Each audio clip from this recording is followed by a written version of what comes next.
Black screen. Faint sounds of footsteps. A door unlocking.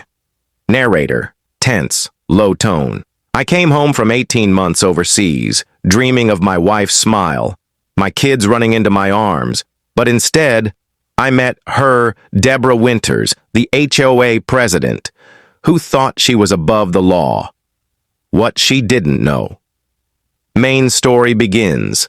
Cut to a quiet suburban street. Birdsong, leaves rustling. I never imagined my return from deployment would feel like a mission briefing. But when I stepped out of my brother-in-law's car, still in uniform, the calm was shattered. "Excuse me!" The voice cut through the air like a drone alarm. There she was, clipboard, pearl necklace, eyebrows furrowed like she smelled a crime. "Exactly what do you think you're doing?" she barked. I blinked. "Just coming home." She tilted her head, arms crossed. "And you are James Parker. I live here." She scoffed. "Do you have a permit for that banner?" The small "Welcome Home Daddy" banner fluttered behind us, barely 3 feet wide, harmless, but to her, a threat to civilization. She pointed at it like it was contraband. "Section 7, Paragraph 3 of the HoA bylaws." I didn't hear the rest. Jet-lagged, exhausted, barely off a 30-hour flight from a combat zone. And now I was debating lawn decor. Then came the worst accusation. "Is that even a real uniform, or are you playing dress-up?" Jake, my brother-in-law, snapped, "Deborah, come on. He's been overseas. Let him breathe." But she wasn't finished. She raised her phone, started taking pictures of me, my uniform, my face. "Ma'am," I said, voice tightening, "please stop taking pictures of me without my consent." "This is technically HoA property," she retorted.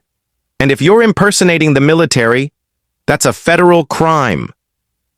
That's when I showed her my badge, not just a military ID, a federal agent on credential. I expected her to back off. Instead, she doubled down. "A likely story. I'm calling 911. And she did. Told the dispatcher there was an armed man in a costume threatening HoA personnel. Jake looked at me, panicked. I stayed calm and hit record. "Ma'am, you are making a false report to law enforcement. That is a criminal offense." But she didn't care. She wanted to win. 20 minutes later, police arrived, hands near weapons. I stood still, calm, identified myself, showed credentials. One of the officers nodded. "Welcome home, Agent Parker." Deborah turned purple. But he didn't fill out a form. The grass, the signage. She was unraveling. Then came the best part. The officer turned to her. "You just called 911 over a welcome home banner?" Silence. She didn't even deny it. I didn't press charges, just asked to be left alone. She stormed off, clipboard shaking, but not before whispering, "This isn't over." Final act.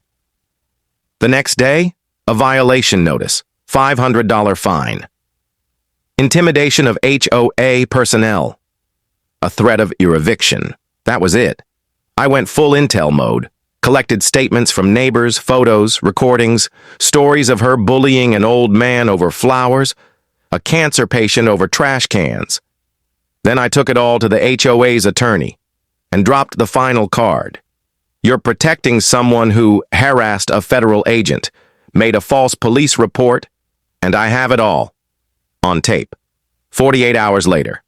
Emergency HoA meeting. Result? Deborah removed. Fined $2,000. Banned from ever holding office again. The clipboard queen, dethroned. Moral of the story.